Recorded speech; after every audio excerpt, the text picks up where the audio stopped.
Gostaria de agradecer muito a participação do Fernando, né, como participação especial aí na nossa live hoje.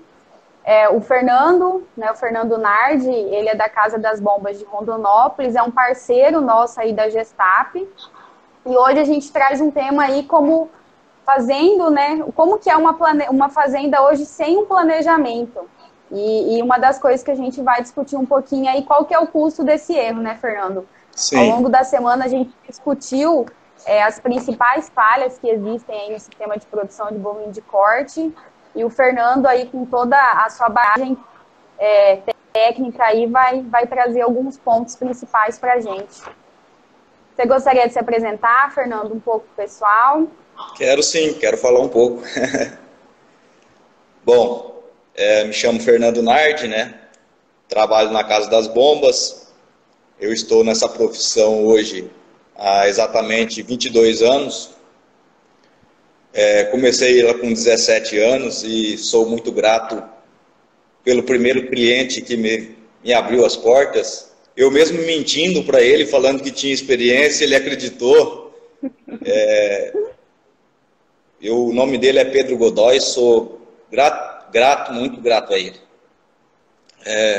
A toda a minha equipe, né?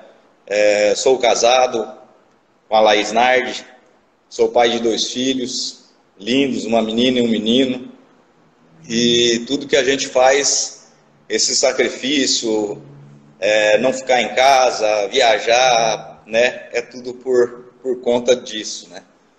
Então, chega um momento que eu acredito que não adianta a gente guardar só para a gente o que a gente sabe, a gente precisa passar isso, né? Esses conhecimentos, que não adianta nada a gente levar para debaixo do chão, a gente precisa deixar pessoas que sigam esse caminho, que levem esse conhecimento em frente, né? Porque eu acredito que uma cabeça pensando sozinha não tem muito futuro, então juntos somos mais fortes. Então, levar esse conhecimento para a agropecuária, né? E poder contribuir ao máximo possível com nossos clientes, né? Para que evite, lógico, os transtornos, os erros que normalmente a gente vê por aí. E fazer o máximo para poder amenizar isso, né?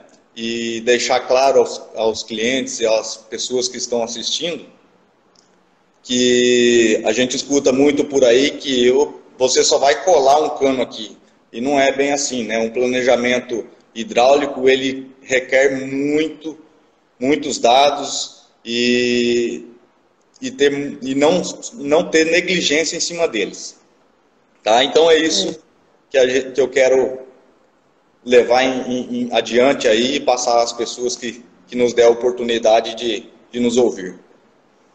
Bacana, Fernando. Muito bom compartilhar aí com a gente a sua história e dizer que acredito que o nosso desafio da Gestap também é esse, né? Contribuir muito com a pecuária aí e contribuir com os nossos clientes e aumentar essa produtividade, gerar lucratividade para o produtor, que é isso que ele busca, né? Então, por isso que a gente até trouxe o tema, que é diante do cenário, a gente precisa trabalhar com investimentos. Então, né, a gente tem que trabalhar com diversos investimentos para que a gente consiga alcançar uma produtividade e, consequentemente, uma lucratividade por hectare. Porém, a gente precisa trabalhar em um formato que a gente reduz os riscos, né? Então, a gente não pode fazer de qualquer forma esses investimentos. Por isso que a gente trouxe você aí para ter esse bate-papo sobre a parte de planejamento hidráulico. Por quê? Porque a água é um fator que a gente fala sobre a importância, mas é um nutriente pouco estudado ainda. Então, a gente sabe que ela tem um total impacto no consumo, consequentemente no desempenho dos animais, mas se a gente for buscar trabalhos que fazem inferência da importância da água, a gente vê trabalhos aí muito antigos, né? Então, a gente precisa dar uma importância maior para esse nutriente que é a água. E até a gente fez aí uma postagem ao longo dessa semana sobre a importância da água, né? E quando a gente compara uma água aí de açude com uma água de bebedouro, a gente tem um impacto muito grande no desempenho desses animais. A gente chegou a fazer algumas contas aí que a gente pode estar tendo percas de até 23% no ganho de peso desses animais. Se a gente considerar um rebanho aí de 500 animais perdendo aí esse ganho de peso, a gente pode estar tendo um impacto de R$120 mil ao longo de um ano, né? E aí a gente acha caro fazer investimento quando a gente pensa em uma rede hidráulica, né, Fernando?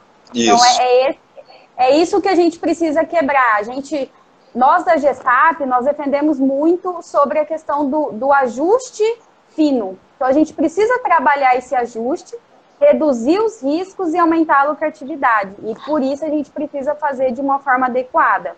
Por isso que a gente até te convidou para discutir esses dados aí. E quando a gente fala de água, a gente precisa levar em consideração alguns fatores, né? Então, a gente precisa levar em consideração a qualidade dessa água, por isso que a gente tem impacto aí no desempenho desses animais. Quando a gente compara água de bebedouro e água de açude, e a gente precisa levar em consideração também a quantidade de água que chega para esses animais, né? Dependendo do sistema de produção, a gente precisa levar em consideração esses fatores. A gente sabe aí que animais em sistemas mais extensivos, né, então animais considerados a pasto aí, eles vão menos vezes no bebedouro. Quando a gente tem animais mais intensivos, eles tendem a ir mais vezes no bebedouro. E aí, quando a gente pensa nesse comportamento do animal, entra toda a parte de planejamento estratégico, pensando aí em fornecimento de água em quantidade e qualidade.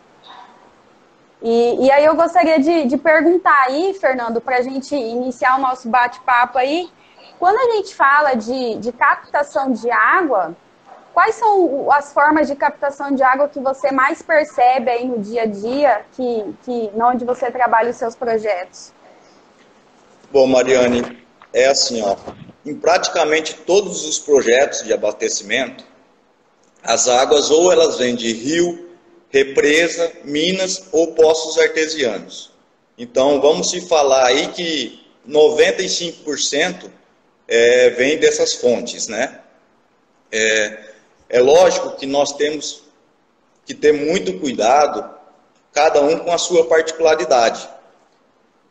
Não podemos negligenciar qualquer um que seja, justamente pela qualidade e pela quantidade na hora de uma maior demanda do gado, né? Então, sim, nós temos que ter uma fonte que ela consiga suprir essa necessidade, né? E todas essas fontes, elas possuem um ponto fraco e um ponto forte. É preciso conhecer, né, o que será feito para que não haja erros quando o sistema estiver em funcionamento, né? Porque depois de instalado, né, não tem como se voltar atrás. Então, é necessário levantar dados, levantar o que for possível, né, para que isso não ocorra. Sim, e aí é nesse momento que entra a importância de um projeto, né? Ter um projeto, fazer o levantamento de dados, porque é justamente isso que você falou. Depois que você implantou, né, para você modificar, eu acredito que você vai ter muito mais despesas, muito mais custos, e aí é hora que a gente começa a ter ali a diversidade do produtor, né? Justamente. E a gente tem visto muito isso daí, né? E esses erros, às vezes, eles são pequenos, mas eles podem se tornar grandes erros e o custo de reformulação disso é muito grande. Sim, muito alto. E aí, quando a gente fala de quantidade de água que nós precisamos ofertar para os animais, se a gente pegar aí um consumo, né, médio de 40, 50 litros, em altas temperaturas esse consumo de água pode chegar a 70, 80 litros, os estudos mostram, a gente começa a precisar, né, enxergar a necessidade de um planejamento estratégico, né, ao longo prazo, Fernando. E o que você observa no dia a dia aí do campo? Como que esse planejamento hoje ele é feito pelo produtor? Se ele é feito, se ele, né, não é feito, e qual que é a visão do produtor hoje quando ele precisa trabalhar um sistema hidráulico dentro da fazenda? Existe resistência, não existe? Olha, Mariane, com muitas informações hoje, né, que nós temos, graças a esse sistema de informação, o cenário da pecuária, principalmente na nossa área, ele tem mudado muito esses últimos anos. É claro que nós temos os dois tipos de clientes. Tem os clientes que negligenciam e tem os clientes que são mais precavidos em questão a isso, né? A gente vê muito nos andares aí, por aí, erros frequentes que são com instalações de bombas, instalações elétricas, problemas com tubulações e a falta de informação no projeto hidráulico. Por exemplo, hoje tem uma pessoa que ele é responsável por aquele projeto, pela manutenção do sistema hidráulico. Quando é daqui a um ano, ela não está mais na fazenda e ninguém sabe mais por onde começar. Não existe um projeto onde estão demarcadas essas redes, que bitolas são essas redes, né? Então, isso gera uma incomodação muito grande, principalmente para as pessoas que pegam isso para resolver. Então, a gente vê muita gente que desiste de fazer essa função na fazenda por ela não ter por onde começar, né? Como que ela vai pegar um enxadão e vai sair tentando achar uma rede hidráulica dentro de uma fazenda? Isso é sub-humano, isso, né? Sim. Então, a gente vê muito bombas mal instaladas que geram despesas excessivas, manutenção precoce, um equipamento que é para durar 20 anos, 30 anos, quando é 5 anos já não tem mais condições de uso, parte elétrica inapropriada para o equipamento que foi colocado no local, isso gera uma queima excessiva de motor, excesso de despesa com energia, porque querendo ou não querendo, a bomba ela trabalha todos os dias, né? Porque o gado bebe água todos os dias, então ela está trabalhando todos os dias. Então, tem bombas que trabalham 5 horas por dia, como tem projetos que bombas trabalham 6 meses sem desligar, são 24 horas trabalhando. Então, assim, cada caso o seu caso, lógico, mas temos que ter esses cuidados. Sim. Na questão... Oi, pode falar. Pode falar. Não, pode falar.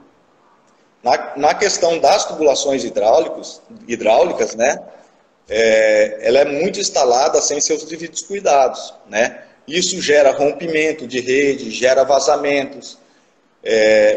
Principalmente o que eu tenho visto muito, nós aqui da equipe temos visto, a falta de demanda de água, justamente no que você falou agorinha. O gado bebe de 50 a 80 litros, né? E quando chega uma época dessa, que nós estamos nessa temperatura, o consumo é muito alto. E se a rede ela não estiver dimensionada e adequada para isso, o consumo do gado vai ser maior que a demanda que o abastecimento que vai chegar no bebedouro, né? Então, sim, isso é o que a gente tem visto muito agora.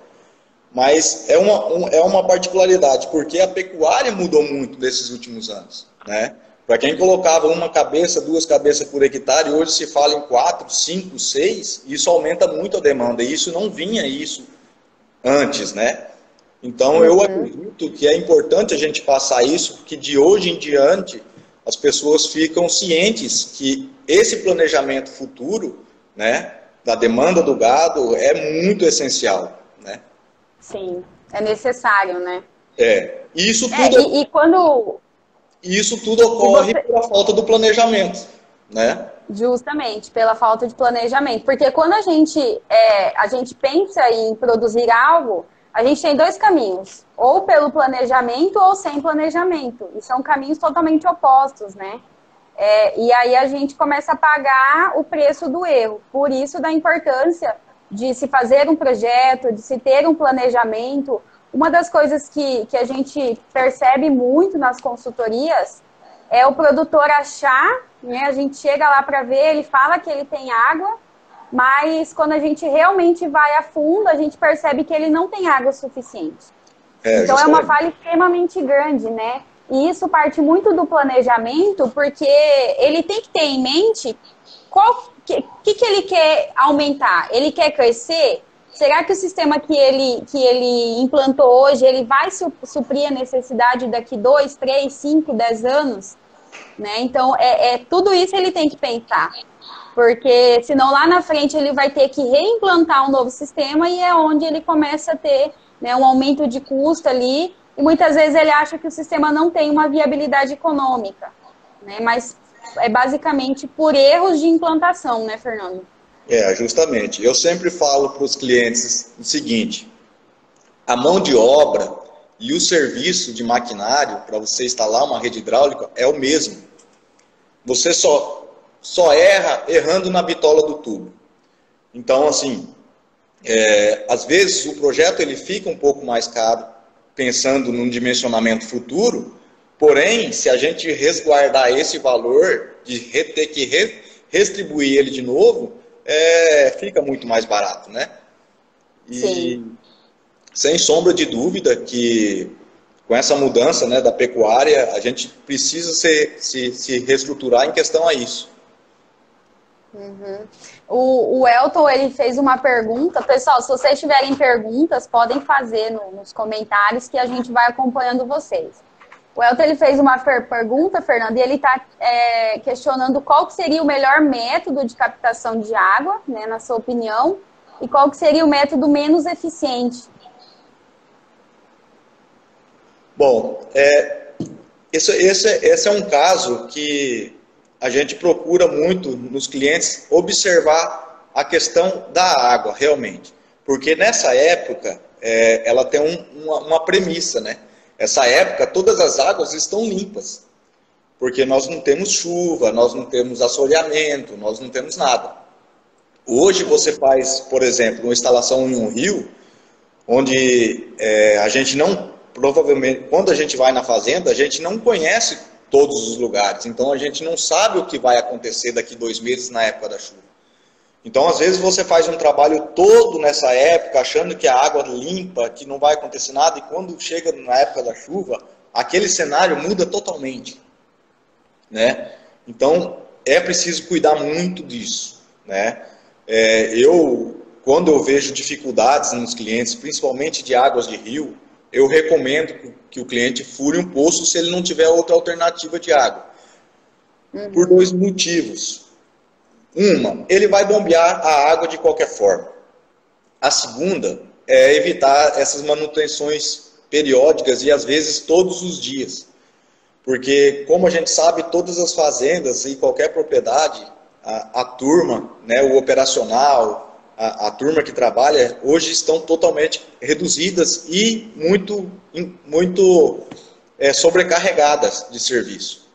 Então, qualquer coisa que você coloque a mais para essa equipe fazer, ou ela ter que fazer essas manutenções diárias, você pode ter certeza que o sistema vai ficar inviabilizado, né? Ou seja, vai chegar um momento que essa pessoa vai cansar, ou não vai mais cuidar, ou vai ter que passar para outro, e fica esse ioiô bate e volta. Onde você comentou que ficou inviável o negócio. Sim, ficou inviável porque realmente o sistema que era para funcionar, na época que é para funcionar, não funcionou. Né? Sim, um erro de estruturação, né? Mas assim, existe, cada caso é o seu caso, cada caso tem sua particularidade, eu acredito nisso, né? Eu tenho inúmeros clientes que atendem com poços, atendem com água de rio, atendem com água de mina.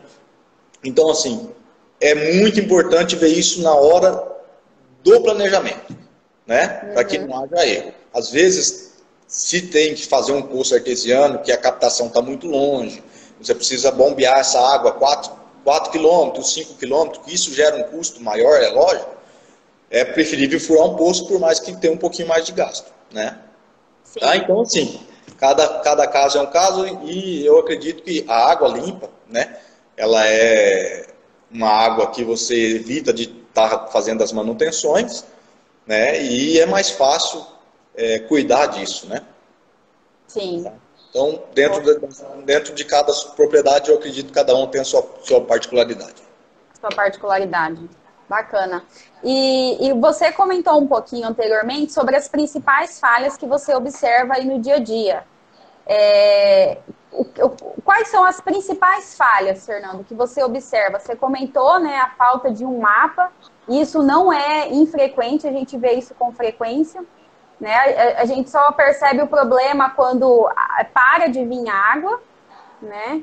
E Isso. aí a hora que a gente começa a correr atrás, tentar descobrir aonde que estourou, aonde que está vazando. E a gente sabe que isso em um sistema de confinamento é um problema extremamente grande, né? Basta meio período sem água, a gente sabe que isso modifica todo o consumo do dia e, consequentemente, nos dias seguintes. Quando a gente fala de falhas, quais são as principais falhas aí que você observa? Uma abertura, a questão do confinamento, né? O confinamento, a gente tem feito muita reestruturação de confinamento justamente devido a não colocar uma bitola de tubo adequada para que esse tubo dê a vazão correta na hora da maior demanda.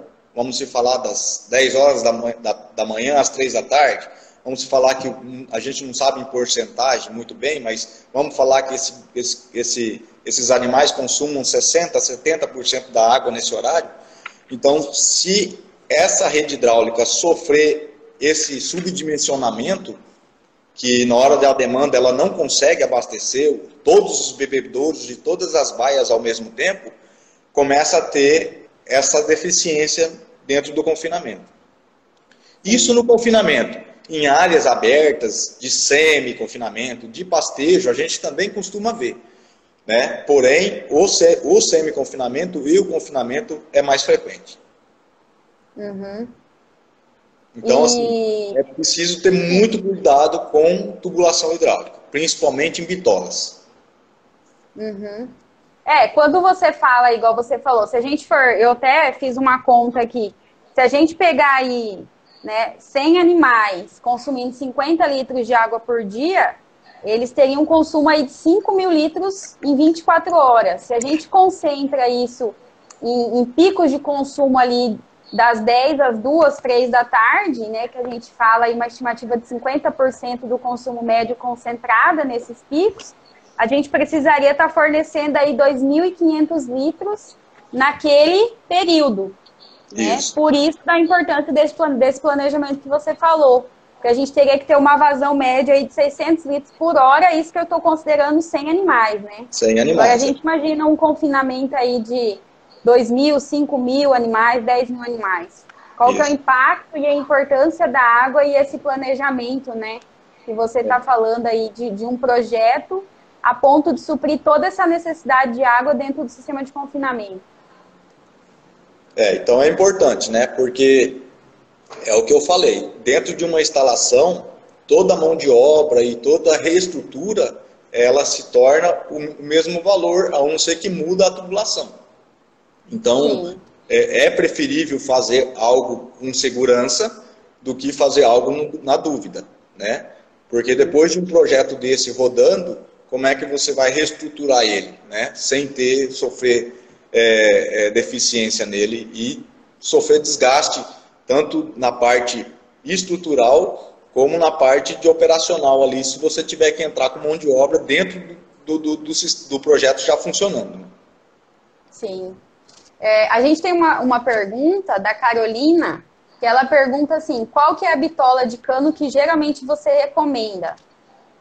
Tá. A bitola de cano, ela vai depender do quê? Ela vai depender do desnível que a gente tem, do ponto de captação de água até no bebedouro, certo?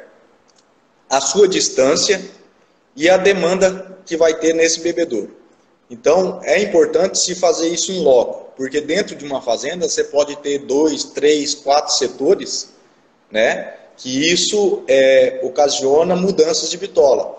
Então, o projeto é importante ter ele, principalmente, no planejamento estrutural da fazenda, onde você vai saber quantos animais vão ter, né, e qual é a capacidade dos bebedouros.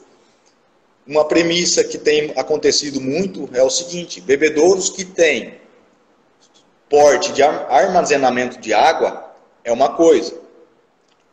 Bebedouros que não têm porte de armazenamento de água, que são os bebedouros de 1.000 litros, ou até 1.500 litros, nós precisamos chegar nele com um volume maior de água, porque a reposição de água nele ela precisa ser maior. Ao contrário do outro, que nós temos reserva de água. Por exemplo, nós temos um bebedouro de 10.000 litros e dentro dessa área, desses bebedouros, nós temos uma quantidade de animais que esses animais vão beber 10.000 litros em 24 horas. Né? Então, nós podemos ter uma demanda de água chegando menor, ao contrário do outro, que se nós tivermos a mesma quantidade de animais que vão beber 10.000 litros de água, dentro do dia, nós precisamos reabastecer esse bebedor 10 vezes. Então, isso tudo muda no projeto hidráulico.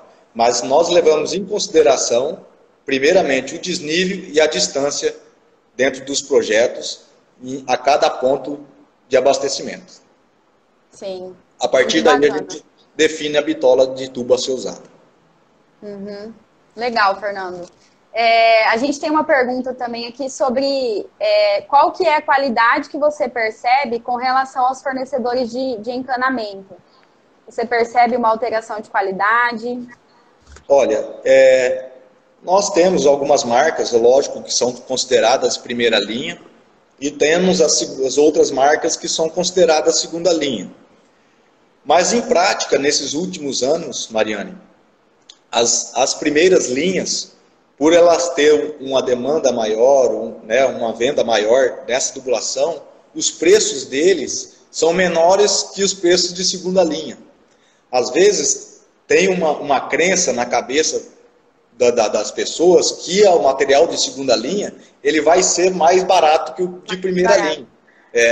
Onde a tubulação é o inverso. Nós temos material hoje de primeira linha mais barato que o material de segunda. Então, assim... E outra, por que você vai colocar um material de segunda linha dentro de uma estrutura que é para se aguentar 20, 30 anos? Não tem porquê, não tem desculpa, não tem motivo, entende? Você já está fazendo uma coisa para você não se incomodar. E eu vejo o planejamento hidráulico, dentro de uma propriedade, um dos custos mais baratos. Ele se torna custo, ele se torna uma despesa quando você não faz ele certo. Agora, quando você faz ele corretamente, na minha concepção, ele se torna um lucro para a propriedade, tanto todo ano, porque ele está levando água aos animais, e esses animais estão ganhando peso com isso, logicamente, e... Correto. Além disso, ela aumenta o valor venal do imóvel, né? Então por que colocar um material que você não tem segurança, né?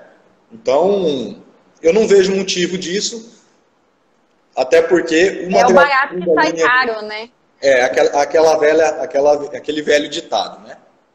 E se a gente pegar hoje, comparar, vamos falar assim, se fosse o inverso, o material de segunda linha fosse mais barato que o de primeira, e a gente fizesse essa comparação, a porcentagem dentro dos anos a serem, que nós vamos ter segurança de qualidade, segurança de durabilidade, não tem por que você não investir 10, 15% a mais dentro de um projeto. Sim. Pensando ao longo prazo, você vai ter um retorno, porque a tendência é que isso te dê menos dor de cabeça lá na frente. Com certeza. Vai ter, menos manutenção, menos manutenção. E dentro lá, daqui uns dias a gente vai aprofundar mais nisso. Eu vou mostrar casos a casos, que isso fica muito mais visível, você mostrando, dentro da nossa experiência de campo, tanto, como nós, como acredito que outros profissionais da área passam pela mesma situação, como os clientes também. Correto. O Elton perguntou, e o Augusto Volpato, ele também fez a mesma pergunta, se vocês hoje trabalham com placa solar, e como que está sendo a utilização dessas placas no mercado, Fernando? Essa é uma tecnologia que eu tenho falado para a turma que ela entrou para ficar e não tem como voltar para trás, né? Não tem condições, ainda mais na região que nós estamos, o sol é 100% garantido. Então, assim, é uma tecnologia que ela tem entrado cada vez mais no mercado. Hoje, de 10 clientes que eu atendo, 9 querem saber sobre placa solar, então a gente está se desafiando nessa nova tecnologia, mas ela é muito confiável, Mariana, muito Sim. confiável. Lógico que todo segmento tem sua premissa, é o que eu tenho visto com muita frequência aqui, são as diferenças de valores entre o mercado nosso e a internet. Então tem que cuidar muito disso, a internet não sabe a demanda do cliente, não sabe o que ele precisa, não sabe o que ele passa no campo. Então, a internet é um meio, né, uma tecnologia também que veio para ficar, que não tem como, não volta mais atrás. Mais volta, né? Não tem mais volta, mas o cliente precisa ficar ciente que ele precisa falar com um profissional que entende. Porque dentro de um mesmo projeto, Mariane, que é se instalado 4 placas para uma bomba ser trabalhar, esse mesmo projeto ele pode trabalhar com 16 placas. Então, qual que é a diferença? É lógico que se eu colocar um projeto com 4 placas, ele vai ter um custo. Se eu colocar ele com 16 placas, ele vai ter outro custo. Mas qual que é a diferença? Às vezes o mesmo projeto com a mesma bomba, essa bomba manda 10 mil litros por dia, como eu posso ter a mesma bomba mandando 50, 60 mil litros por dia. O que se refere a isso? Se eu tenho 4 placas solares tocando uma bomba, ela vai me tocar 1, 2 horas por dia no ponto pico máximo da bomba. Se eu tiver 16 placas, esse meu tempo de trabalho desse equipamento, ele passa a ser 6 a 8 horas por dia. Então isso muda custo, isso muda orçamento, e aí, onde chega o detalhe. Eu comprei uma bomba que ela manda 10 mil litros por hora. Tudo bem, ela manda 10 mil litros por hora, mas ela manda 10 mil litros por hora em 24 horas. Se ele fizer essa soma, vai dar 240 mil litros por dia. Mas só que ele não pode esquecer que ele está partindo para o fotovoltaico. Quando ele parte para o fotovoltaico, esse tempo de 24 horas, nós temos uma janela. E essa janela, ela passa a ser, no máximo 8 horas por dia. Então, dentro de uma demanda de um projeto, por exemplo, que ele vai precisar de 200 mil litros por dia, ele não pode ser dividido por 24 horas, ele tem que ser dividido por, no máximo, 8 horas. E isso requer muito cuidado. Porque muda a tubulação hidráulica, muda o bombeamento, muda a quantidade de placa solar, muda custo de projeto. Então, altera todo o projeto. Altera totalmente o projeto. Tá? Então, assim, o pessoal fala muito, eu fui na internet, e lá na internet tá assim, assim, assado, tá tanto. Então, mas quando a gente tem a possibilidade de explicar essas diferenças para o cliente, é muito bom, porque a gente consegue passar a percepção para ele. Mas às vezes a gente não consegue ter esse tempo, ou ele também não tem esse tempo para compreender direito e acaba fazendo um custo onde esse custo se torna inviável.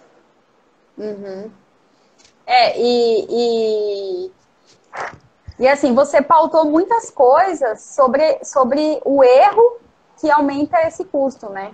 Então, tudo, quando é mal planejado, ele acaba aumentando esse custo de implantação do sistema hidráulico. Por isso que são os pequenos detalhes que vão fazer a diferença, né? Toda essa parte de projeto, planejamento, saber o que você quer, aonde você quer chegar, material que você vai utilizar, tudo isso tem bastante influência aí. A gente tem uma pergunta do Fernando Vilela, que ele pergunta assim, qual que seria o melhor mês, né, indicado aí para fazer os poços artesianos, pensando em fazer a avaliação da vazão? Bom, Fernando, eu não sou muito apto nessa parte de poços artesianos,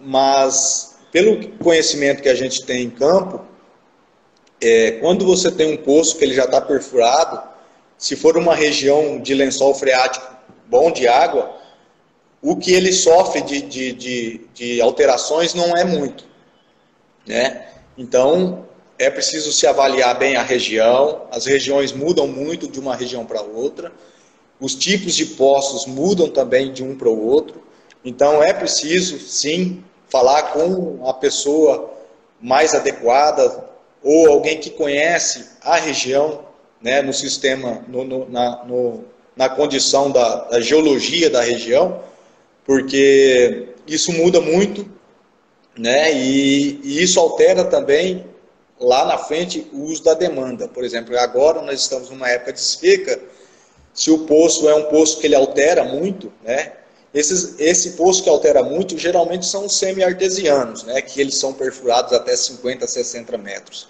Quando é poços artesianos, que já tem uma profundidade maior, né, a sua demanda ali de retirada de água, geralmente ela não agride muito a questão da vazão do poço. Mas, como eu falei, né, cada região é a sua região, então é preciso procurar um profissional nessa área para identificar o local e ter um histórico também da região. Isso é muito importante. Ter um histórico da região, dos vizinhos, né, dos poços mais próximos que tem, para que tenha um parâmetro ou um norte para começar a fazer esse planejamento. Uhum. O Elton comentou que ele tem visto notícias, né, sobre a falta de PVC no mercado, e ele está perguntando se isso vem impactando financeiramente nos seus projetos de tubulação, e se existe algum risco de falta, alguma coisa nesse sentido. Olha, nós estamos com um cenário preocupante mesmo. Eu tive já projetos aqui da semana retrasada que nós não fechamos, que ele já alterou o preço em quase 30% nas tubulações. Tem empresas que estão pedindo 40 dias para entregar, até 100 dias úteis para entregar. E assim, não é só o cenário aqui do Mato Grosso, isso é um cenário nacional. Temos muitas informações, a informações é que a fábrica que disponibiliza a matéria-prima para tubos e PVC, ela demandou muita mercadoria para fora.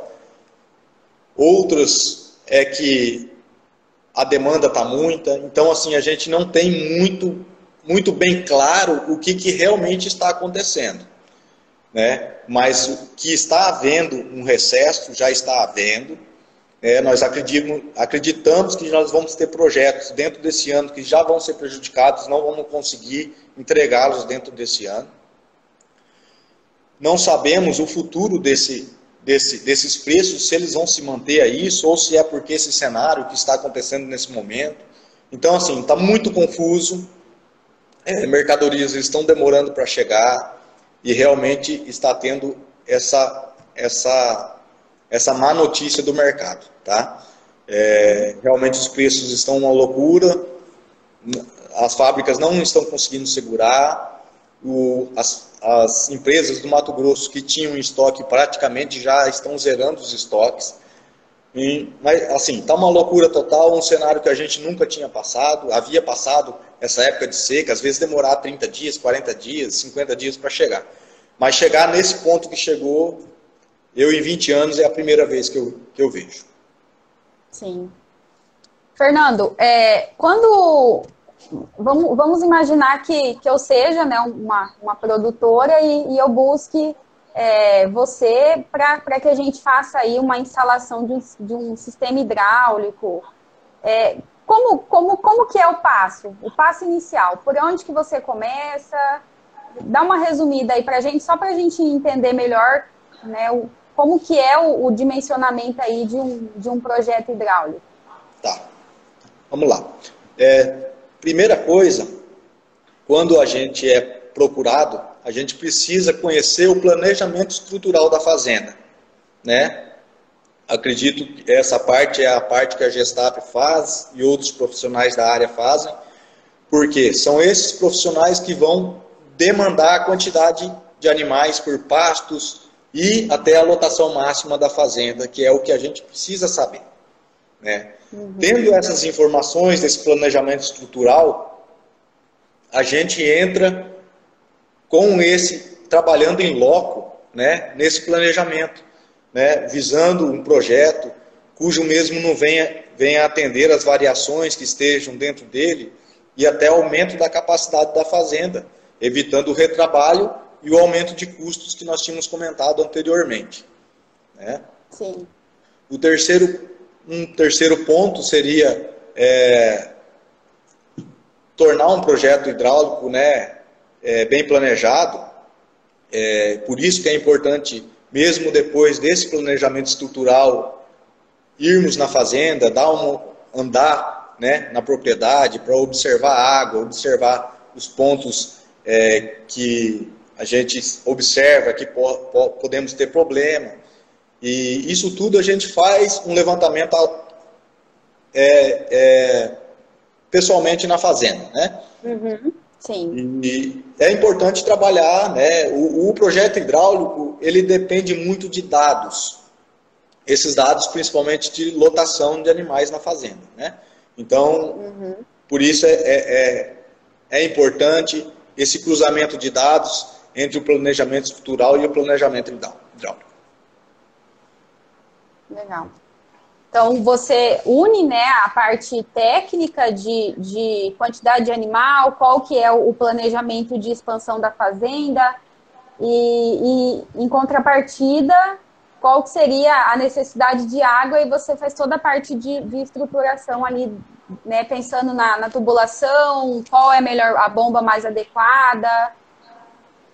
Justamente. Então, a partir quando a gente tem a demanda do gado, nós vamos saber qual que é a vazão que nós precisamos de água durante o dia. É por aí que a gente começa a fazer desde a parte do bombeamento, para que a gente não tenha uma bomba que vai trabalhar 24 horas para atender o sistema, né? Qual que é a tubulação de recalque dessa bomba, para que essa tubulação não sofra uma pressão excessiva, para começar a ter rompimentos, começar a ter vazamentos, né? Adequar corretamente uma bomba, essa bomba não ser pequena, para ela trabalhar muito tempo, ou não ser muito grande, para não como é que eu vou te explicar? Ser subutilizada? Isso. Gastar demais numa bomba e não utilizar ela demais, não utilizar o suficiente dela, né? E principalmente dos lotes de animais dentro desses setores da fazenda, né? Porque, às vezes, dentro de um projeto hidráulico, nós não podemos trabalhar com uma bitola só de tubo. Então, nós temos que demandar qual que vai ser a demanda de água desses setores, para que a gente trabalhe, né, em certas distâncias, em certos desníveis, com as bitolas de tubos adequadas para abastecer esse projeto. Atualmente, o que vai ser gerado, e prevendo também um aumento futuro que estaria dentro desse planejamento estrutural, né? Que é super importante para que depois não fique com essa tubulação e bomba subdimensionada, né? Ou seja, ela não, depois futuramente, daqui 5 anos, esse mesmo projeto ele consiga atender a demanda da fazenda. Não ter que reestruturar isso tudo novamente para que possa ter um aumento da demanda do gado, né? E aumento de animais dentro da propriedade. Correto. Legal. Muito bom, Fernando. Tem uma pergunta do pessoal da Culturato, mas ele faz a seguinte pergunta, né? Considerando o mesmo volume de armazenamento, qual seria a melhor relação custo-benefício, pensando custo-benefício do reservatório, caixa de PVC, caixa de concreto feito na fazenda, represa com a membrana... Mas você trabalha com essa parte de reservatório também, Fernando? Sim, a gente está ligado a essa área, né? Lógico que temos pessoal que trabalha nesse sentido, mas se falando em custo-benefício, se falando em valores, em litros de água armazenado,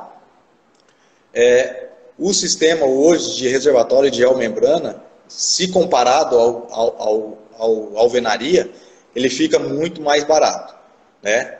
É claro que cada um tem o seu benefício, cada um tem o seu critério, né? Então, existem áreas que se adequam o reservatório de geomembrana, né? Outras se adequam. Então, em termos de custo-benefício, respondendo o custo-benefício, o geomembrana fica mais barato. Porém, sabemos que o reservatório de alvenaria é um reservatório muito duradouro, para muitos anos, né?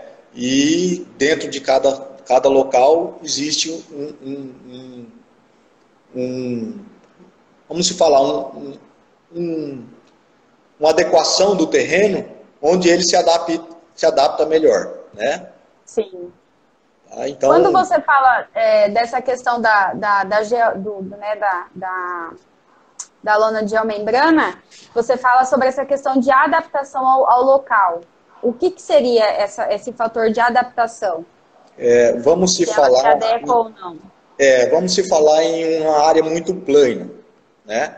Então, para você levantar um reservatório de geomembrana hoje de 1 milhão, 2 milhões de litros, o aterro dele tem que ser muito aterro. Então, tem que se levar em consideração quantos caminhões de aterro vão ter que levar para esse local, né? Entendi. E o reservatório de concreto, por mais que ele tenha que ser elevado também, devido à planície, são menos caminhões de terra. Às vezes esse custo-benefício ele se torna igual. Então, isso tem que levar em consideração, né? Lugares onde tem muita pedra, vamos se falar assim, abaixo do solo, quando começa a escavar, onde pega rochas, pega lajes, já é um lugar que o reservatório de geomembrana já não vai se adequar bem, né? Ele pode sofrer rasguras, né? Ranhuras, e isso pode começar a criar vazamentos. Então, pode comprometer. Pode comprometer a sua instalação.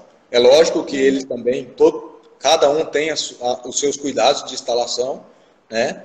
Mas é preciso levar em consideração todas as condições do local, principalmente. Tá? Sim, sim. O Matheus Dalmaso, ele colocou aqui que ele escuta muito, né? Uma pergunta aí bastante frequente do produtor se ele reduzir a bitola de tubulação, ele consegue gerar maior pressão? Ao contrário. Quanto menos ele diminui a tubulação, menos pressão ele tem, menos vazão ele tem. Existe a concepção dos antigos, né, que a gente escuta muito aqui, que eu estou com uma bitola de tubo e se eu diminuir ela vai sair com mais pressão e vai sair mais água. Mas isso é uma visão de ótica. É lógico que ela vai sair com mais pressão, você vai ter uma percepção que esteja saindo mais água, mas é o contrário. Ela vai estar saindo menos e com o atrito da tubulação, da água na tubulação, a perca de carga é maior e nós temos menos pressão na tubulação.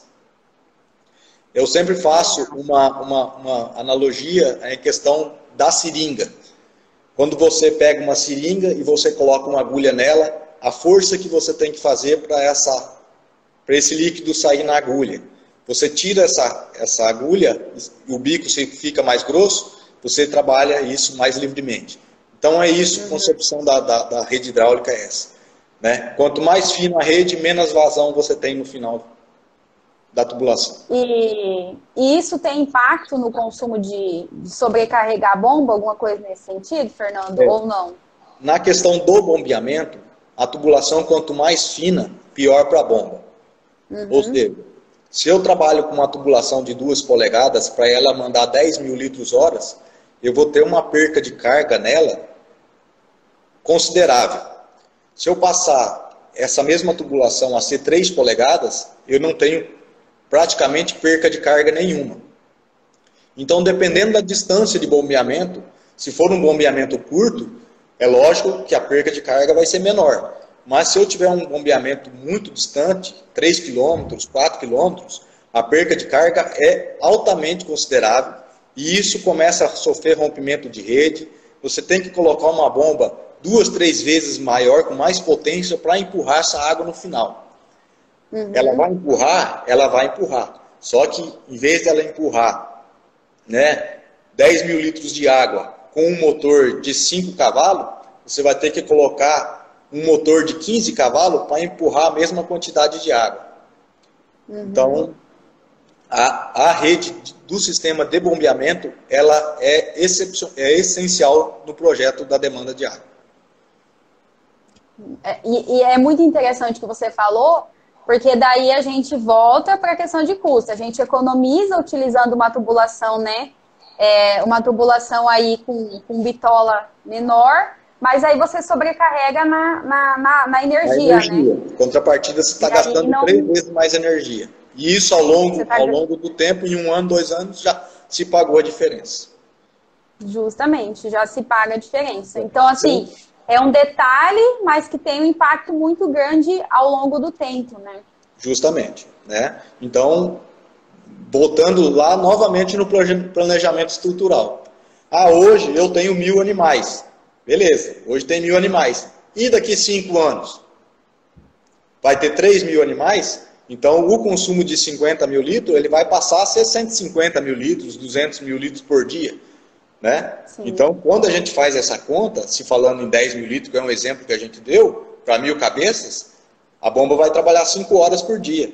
E quando passar a ter 3.000 cabeças, essa mesma bomba ela vai passar a trabalhar 15 horas por dia. Então, e o consumo de energia disso, o desgaste do equipamento, né? Então, tudo isso tem que se levar em consideração. É quando eu falo, o projeto vai sair 15%, 20% mais caro? Vai. Mas, e resumidamente, em 3, 5 anos, que depois eu teria que refazer isso, qual que é o custo disso novamente? Que eu vou ter que retornar a fazer ele todo novamente, que eu não vou poder aproveitar praticamente nada do que ele tem. É muito importante, né? São detalhes que fazem toda a diferença. Muito legal. O Gilberto, ele está perguntando assim, quantos litros por cabeça-dia seria adequado para a gente ter na caixa? Acho que é na caixa de armazenamento. No reservatório, eu acredito que seja no reservatório, né? A gente sempre faz uma conta de no mínimo 5 dias. Mas isso depende do sistema dele. Vamos se falar que ele esteja próximo a um recurso, que se ele tiver que tirar uma bomba, trazer na cidade para fazer uma manutenção e retornar para a fazenda seja rápida, no mínimo 5 dias. Mas vamos se falar que nós estamos num lugar que o operacional é mais difícil, a logística é mais difícil, então a gente procura trabalhar com o cliente com 10 dias, aí, que é um tempo de sobra. Né? Um prazo maior, né? Para que não falte água. Né? Justamente. E tem aquela frase, né? A água, quando é pouco, é ruim. Quando é muito, sempre é melhor, né? Aí existe também, Mariane, a questão do custo dos reservatórios. Vamos se falar que eu quero fazer um reservatório com 200 mil litros a mais, ou 300, 500 mil litros a mais de água. O custo desse benefício na construção do reservatório, ele se torna pequeno por já estar fazendo a construção dele. Sim. Então, se eu for fazer um reservatório de 300 mil litros, ele me custar 40 mil, vamos um exemplo, e um de 500 me custar 50 mil, por a diferença irrisória, faço maior. Né? A gente sempre vê clientes se arrependendo por ter feito pequeno, nunca por ter feito grande. Então, esse detalhe eu acredito que tem que, principalmente o profissional dessa área, na hora de dimensionar o reservatório, mostrar isso e deixar isso bem claro para o cliente. Qual que é a proposta de você diferença de valor, ter mais diferença de valor de um para o outro é muito pequeno, né? Às vezes é lógico que não tem necessidade, então não tem por que fazer, né? Mas se a gente observa que possa vir a ter essa necessidade, eu acredito que é um custo bem gasto. O Gilberto, ele também pergunta assim, o ideal seria uma linga mestre de uma medida maior e os ramais com diâmetro menor? A linha mestre, a gente procura fazer ela num ponto estratégico da fazenda, onde ela vai abastecer os ramais, né? É claro que existem fazendas que estão mais esquadrejadas, que a gente tem a facilidade de fazer isso, né? Uhum. Outras não. Então, por isso que é primordial conhecer o lugar, né? Sim. E primordial ter também a questão das divisões de pastagens para ver como elas vão ser elaboradas com esse planejamento estrutural da fazenda. A partir daí, por isso que é importante a gente ter esse planejamento estrutural para que a gente aloque essas tubulações nos seus pontos adequados, para que a gente gaste menos, né? Coloque produtos, não colocar tubulações que seriam muito grandes sem a necessidade e também não colocar uma tubulação que futuramente não atenda a demanda. Então é importante conhecer o planejamento estrutural e ter essa visita em loco na fazenda para conhecer a sua região ali, a sua planície, a sua geologia. Tá? Sim. Muito bom, Fernando. Fernando, o tempo passou tão rápido que nós temos 2 minutos só. Tá joia. Então, eu vou agradecer, né? Quero agradecer em nome da equipe Gestap a sua participação. Dizer que eu aprendi muito em 40 e 50 minutos aí, eu aprendi muito com você. E falar, né, que a gente está aí com um workshop, com inscrições abertas, visando justamente isso, sobre o que investir, né, quando investir e principalmente reduzindo esses riscos. Então, gostaria aí de quem tiver interesse, o Fernando é um convidado especial nosso, né, Fernando, falar aí sobre a parte de hidráulica. Fernando, a gente tem 15 segundos. Gostaria que você desse a palavra final aí, pessoal. Bom, eu fico à disposição, fico muito agradecido pelo convite e quero me